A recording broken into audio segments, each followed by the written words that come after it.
அண்ணா போலான்னு.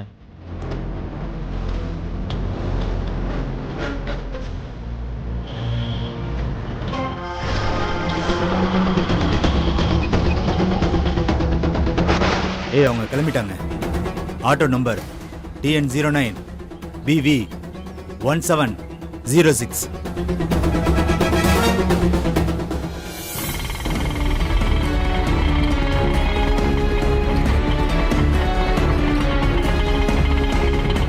அண்ணா டைம் ஆகுது. 10 மணிக்குள்ள எக்ஸாம் ஹால்ல இருக்கணும். கொஞ்சம் வேகமா போங்கண்ணா.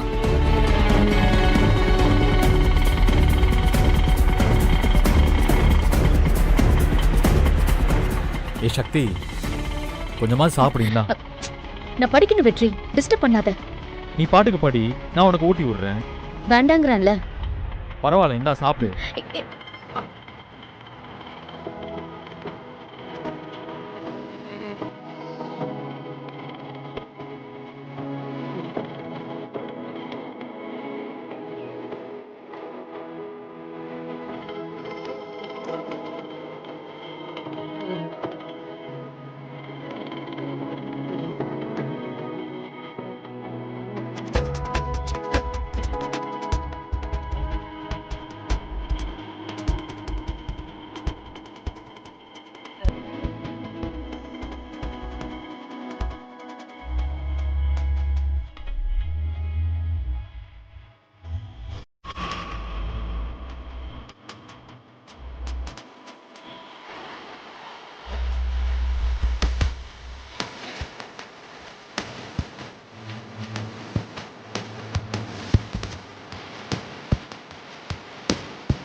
இப்போ வயிறு நிறைஞ்சிருச்சுல்ல, இனிமே நீ டென்ஷன் எல்லாம் பறிச்சு எழுதலாம்.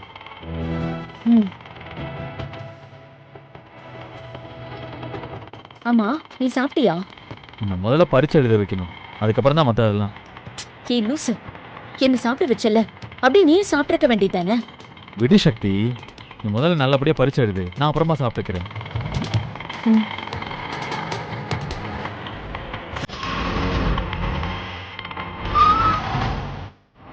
அண்ணா என்ன நிப்பாட்டிட்டீங்க? சீக்கிரம் போங்கண்ணா, எக்ஸாம்க்கு இப்பவே டைம் ஆயிடுச்சு. தம்பி அங்க கொஞ்சம் பாருப்பா.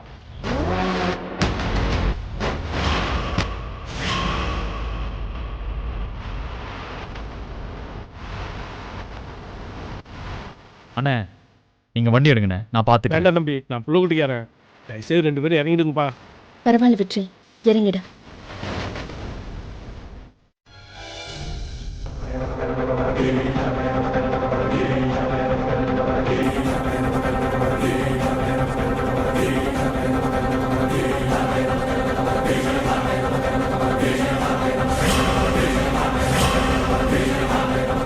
பயப்படாத. யாரா நீங்க? இதுக்காக எங்களை நிப்பாட்டினீங்க? ஏய், அந்த பொண்ணை போட்டு சொல்லி அசைன்மெண்ட் வந்திருக்கு. நீ ஜகா வாங்கிக்க, இல்லைன்னா ஒன்னையும் போட்டு தள்ளிடுவான். ஏய், அவன்கிட்ட என்னடா பேச்சு வேண்டியிருக்கு? போடுற அவனை. ஏய் அடி. ஏய் ஏய் என்ன?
நான் எக்ஸாம் எழுதணும் சார். 10 மணிக்கெல்லாம் எக்ஸாம் ஹால்ல இருக்கணும்.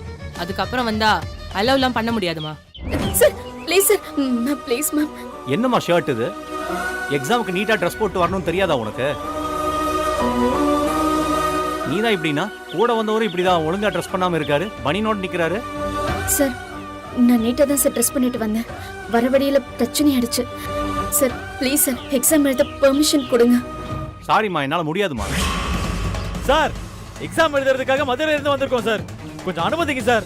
மா, நீ எங்க இருந்து வந்திருந்தாலும் ரூல்ஸ் தான்மா. 10 மணிக்குள்ள வரவங்க தான் எக்ஸாம் எழுத முடியும். லேட்டா வந்தா எழுத முடியாது.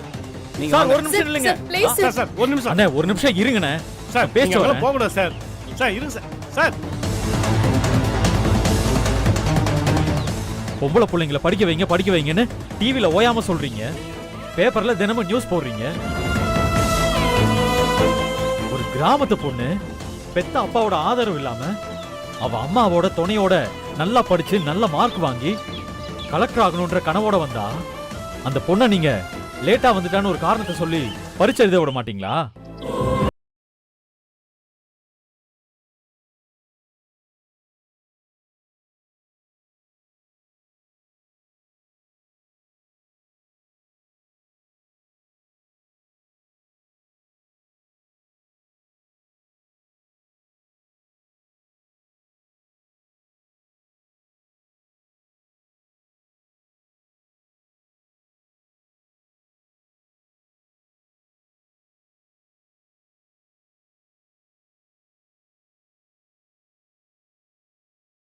நிலைமை கூட வரலாம். அப்பவும் நீங்க இப்படிதான் ரூல்ஸ் பேசுவீங்களா? கலெக்டர் ஆகி மக்களுக்கு சேவை செய்யணுங்கிறது இவளோட லட்சியம் சார். அந்த லட்சியத்தை பேப்பர்ல இருக்கிற ரூல்ஸ்ங்கிற எழுத்தால தடுத்துறாதீங்க சார். ப்ளீஸ் சார், உங்களை கையெடுத்து கும்பிடுறேன். தம்பி வேண்டாங்க தம்பி, உங்க ஆதங்கத்தை நான் புரிஞ்சுக்கிட்டேன். ரூல்ஸை காரணம் காட்டி இவங்களை எக்ஸாம் எழுத விடாம நான் தடுத்தேன்னா ஒட்டுமொத்த பெண் சமுதாயத்துக்கு நான் துரோகம் செஞ்ச மாதிரி ஆயிடும். அந்த குற்ற உணர்வே என்னை கொல்லாம கொன்றும். நீங்க போய் எக்ஸாம் எழுதுங்கம்மா. ஹால் டிக்கெட் கொடுங்க. நல்லா எழுது. இந்தாங்க போமா. போங்க. ஓ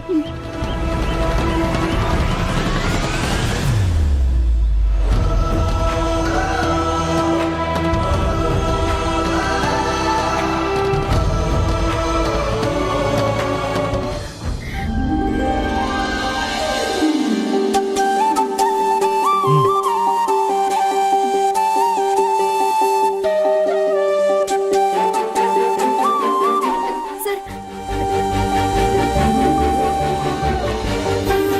என்ன சார்? அங்க போய் உட்காருங்க. Thank you sir.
பரவாயில்ல, சாப்பிடுங்க.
கிராமத்து பொண்ணு பெத்த அப்பாவோட ஆதரவு இல்லாம அவ அம்மாவோட துணையோட நல்லா படிச்சு நல்ல மார்க் வாங்கி கலெக்டர் ஆகணுன்ற கனவோட வந்தா அந்த பொண்ணை நீங்க லேட்டா வந்துட்டான்னு ஒரு காரணத்தை சொல்லி பரீட்சை எழுத விட மாட்டீங்களா?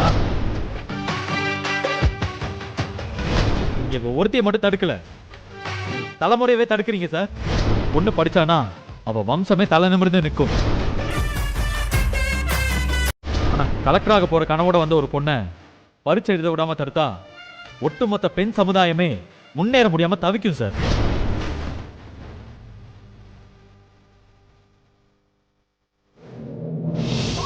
அங்க பாருடி, அவ ஆர்ம்ஸ் எவ்வளவு ஸ்ட்ராங்கா இருக்குன்னு. வாடி போய் பேசலாம். போலாம் வாங்க.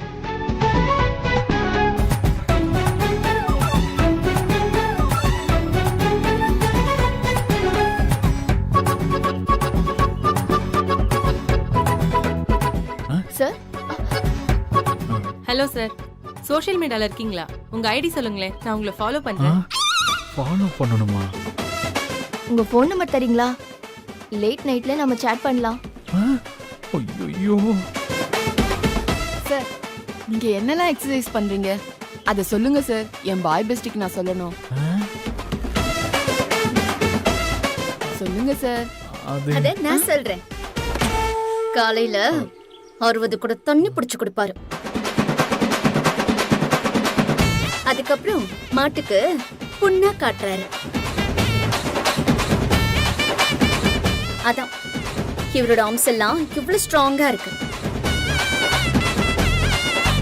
ஏய் சக்தி, ஏய் சக்தி சார், நில்லு. சார், யார் சார் அந்த வில்லி? வில்லியா? யமா, அவதாமே ஹீரோயினி. ஆள விடுங்க. ஏய் சக்தி நில்லு. ஏய் சாரி சக்தி, சாரி சக்தி. ஏய் சக்தி, நான் சொல்றத ஒரு நிமிஷம் கேளு. நான் எதுவும் பேசல, அவங்க தான் பேசினாங்க. ஐயோ, இவளை எப்படி சமாதானப்படுத்துறது? பாப்பா, இதுல ஒண்ணே ஒண்ணு கொடுக்குறீங்களா? தேங்க்யூ. சாரி சக்தி, சாரி.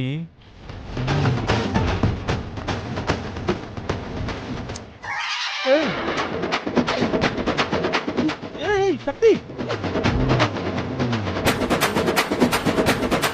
ஏதோ கொஞ்சம் டைலாக்லாம் பேசி கஷ்டப்பட்டு எக்ஸாம் எழுத பெர்மிஷன் வாங்கிட்டானே. சரி, ஓத மறந்து என்கிட்ட ஜாலியா பேசலான்னு வந்தா பொண்ணுங்களோட கூடி கும்மி அடிச்சுக்கிட்டு இருக்கான். அவனை செத்தடானே. ஏய் சக்தி, சக்தி ஒரு நிமிஷம் சக்தி. சாரி சக்தி, என்ன மன்னிச்சிரு.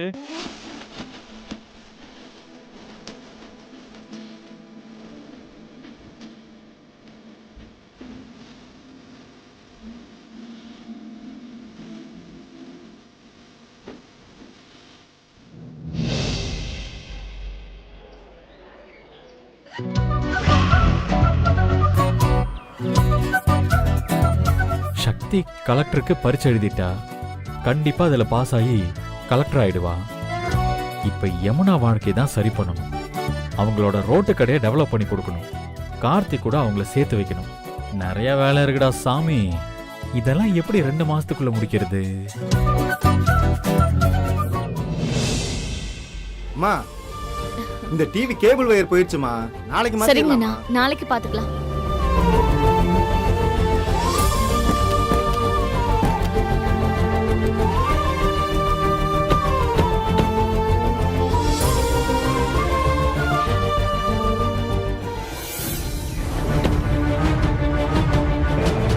தம்பி, சென்னைக்கு போயிருக்கேன்னு சொன்னாவ, எப்போ வந்தீங்க?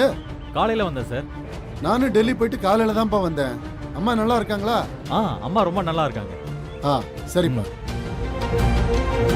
இந்த ஆளு டுபாக் ஒரு பார்ட்டியாச்சே. இவன் எதுக்கு இப்ப இங்க வந்திருக்கான்? வாங்க அண்ணாச்சி. வணக்கம் அண்ணாச்சி. வாங்க வாங்க. வணக்கம்மா. வணக்கம். அண்ணா, சேர் எடுத்து இந்த எடுத்துட்டு போடுங்க. வரேம்மா. எல்லாரும் நல்லா இருக்கீங்களா? நல்லா இருக்கேன் இதுல அண்ணாச்சி. உட்காருங்க அண்ணாச்சி. உட்காருங்க. உட்காருங்க. என்ன விஷயம் அண்ணாச்சி? வீட்டுக்கு வரேன்னு ஃபோன் பண்ணிருந்தீங்க. ஒண்ணும் இல்லம்மா, உங்ககிட்ட ஒரு சமையல் ஆர்டர் கொடுக்கலான்னு வந்தம்மா.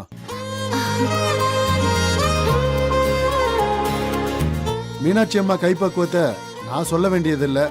உங்க அம்மாவோட கைப்பக்குவம் உனக்கு அப்படியே வந்துருச்சுமா. அதனால என் பையனோட 5வது பிறந்தநாள் விழாவுக்கு நீ தான் எல்லாம் சமைச்சு கொடுக்கணும். அதெல்லாம் சரிதான். இது வரைக்கும் நான் தனியா ஆர்டர் எடுத்து செஞ்சதில்ல. நீங்க முறையா கேக்குறீங்க. நான் கண்டிப்பா நல்லா செஞ்சு தரேன். சரி, பிறந்த நாள் எப்போ அண்ணாச்சி? நாளைக்கு தாம்மா. நாளைக்கு. சரிங்க அண்ணாச்சி. நான் மொத்தம் எத்தனை பேருக்கு சமைச்சு கொடுக்கணும்? எப்படியும் ஒரு 500 பேர் வருவாங்கம்மா. அதுலயும் மத்தியிலயும் மாநிலத்திலயும் இருக்கிற மந்திரிங்கெல்லாம் கூட வருவாங்க. ஆ, அதனால சமையல் ரொம்ப தரமா இருக்கணுமா, அதுக்காக தான் உன் வீடு தேடியே வந்தேன். ஆ, சரிங்க அண்ணாச்சி, என்ன சமைச்சு கொடுக்கணும்னு லிஸ்ட் வச்சிருக்கீங்களா? என் பொண்டாட்டி அவளே எழுதி ஒரு லிஸ்ட் கொடுத்துருக்காமா. இந்த பாருமா.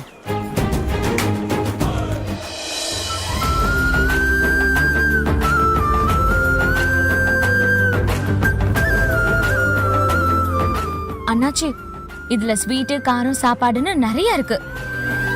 இதெல்லாம் செஞ்சு தரணும்னா குறைஞ்சது ஒரு 3 லட்சம் ஆகும். பணத்தை பத்தி ஏமா கவலைப்படுற நீ? 5 லட்சம் ஆனாலும் அசால்ட்டா தூக்கி போடுறனா? நீ டேஸ்டா மட்டும் செய், அது போதும் எனக்கு. இவ்வளோ ஆர்டரையும் நான் ஒருத்தி மட்டும் செய்ய முடியாது.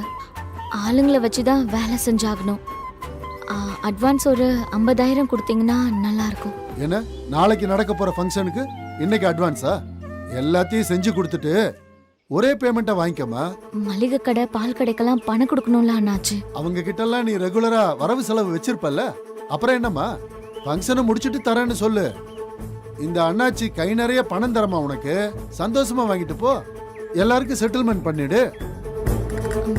சரிங்க அண்ணாச்சி. மீனாட்சி அம்மாவோட கை பக்குவத்தை இந்த உலகமே புகழ்ந்து பேசணும். அந்த அளவுக்கு சிறப்பா செஞ்சிரு, சரியா? நான் வரமா. சரிங்க அண்ணாச்சி, சரி வாங்க.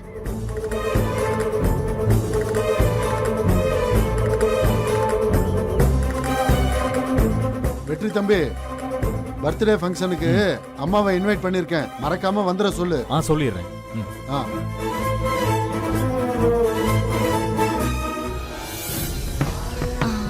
சரி சரண்யா, நான் இப்பவே ஒரு 5 லேடிஸை வேலைக்கு வர சொல்றேன். ரேவதி, நீ இப்பவே மளிகை கடைக்கு போயிட்டு எல்லா திங்ஸையும் ஆர்டர் பண்ணிட்டு வந்துரு. சரி. சண்முகண்ணா, நீங்க பால் கடைக்கு போய் ஆர்டர் கொடுத்துட்டு வந்துருங்க. அப்படியே அந்த பாத்திர கடைக்கு போய் வாடகை பாத்திரம் எடுத்துட்டு வந்துருங்க. சரிங்க, போயிட்டு வாங்க. வேலையை போய் ஸ்டார்ட் பண்ணலாம். அப்புறம் என்ன பண்ணணும்?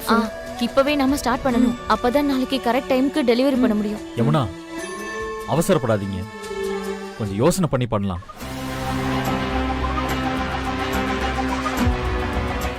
சரண்யா, யாரும் எந்த அட்வைஸும் எனக்கு பண்ண வேண்டாம். இந்த ஆர்டரை செஞ்சு முடிச்சா ஒரு பெரிய அமௌண்ட் எனக்கு லாபமா கிடைக்கும். அந்த பணத்தை வச்சு நான் ஒரு கடைக்கு அட்வான்ஸ் கொடுக்க போறேன். இதுல யாரும் என்ன தடுக்காதீங்க. இல்ல சரண்யா, அந்த மனோகரன் நல்லவன் கிடையாது. அவன் நிறைய ஃப்ராட் தனம் பண்றவன். அவனை நம்பி இதெல்லாம் செய்ய வேணான்னு கொஞ்சம் சொல்ல.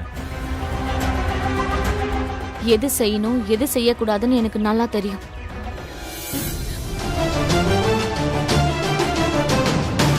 என்னென்ன பண்றது?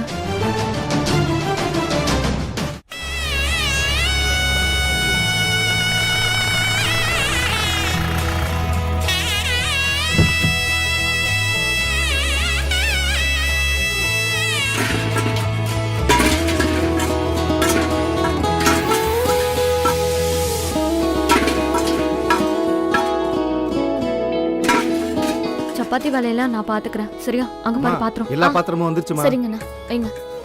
காய்கறி லோடு வந்துருச்சுமா. சரிங்கண்ணா. இங்க இங்க இங்க வைங்க.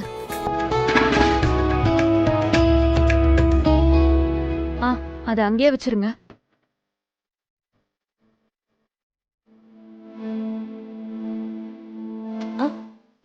ஆமா, இல்ல கரெக்டா தான் இருக்கு. வசந்தி அக்கா, இன்னைக்கு உங்க எல்லாத்துக்கும் இங்கதான் வாங்க. சரியா? ரேவதி, கரெக்ட் டைமுக்கு எல்லாரையும் கூட்டிட்டு வந்துட்ட. அக்கா, நாளுக்கு 2000 ரூபாய் தரேன். இன்னைக்கு இந்த சமையல் வேலைக்கு நீங்க எல்லாரும் எனக்கு ஒத்தாசையா இருக்கணும். அதுக்கு என்ன யமுனா, எல்லாரும் ஒண்ணா வேலை பார்ப்போம். முறுக்கு, தட்டை, சீடை, அதிரசம், ஜிலேபி, மிச்சர், இது எல்லாமே போடணும். அப்புறம் சாப்பாடு கூட ரெடி பண்ணிடணும். ஆளாளுக்கு ஒரு வேலையை நம்ம பிரிச்சு செஞ்சுக்கலாம். அதுக்கு என்ன சரண்யா, எல்லாம் செய்வேன் சரண்யா. வாங்கடி, ஆளுக்கு ஒரு வேலையா செய்வோம். வாங்க. அந்த தட்டை முதல்ல எடு. சரி, இது இது இதை பிடிங்க. சரி, நான் எடுக்கிறேன். இதுல வெங்காயத்தை போடு.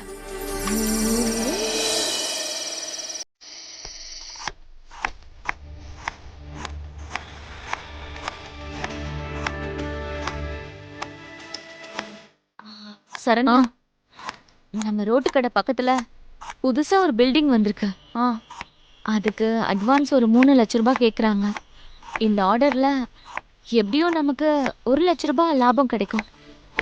அத முதல் தவணை அட்வான்ஸா கொடுத்து அந்த இடத்த கன்ஃபார்ம் பண்ணிக்கலாம். அதுக்காக தான் நான் இந்த ஆர்டரையும் ஒத்துக்கிட்டேன். நீ நினைக்கிறது நல்லபடியா நடக்கும் யமுனா. கண்டிப்பா நடக்கும்.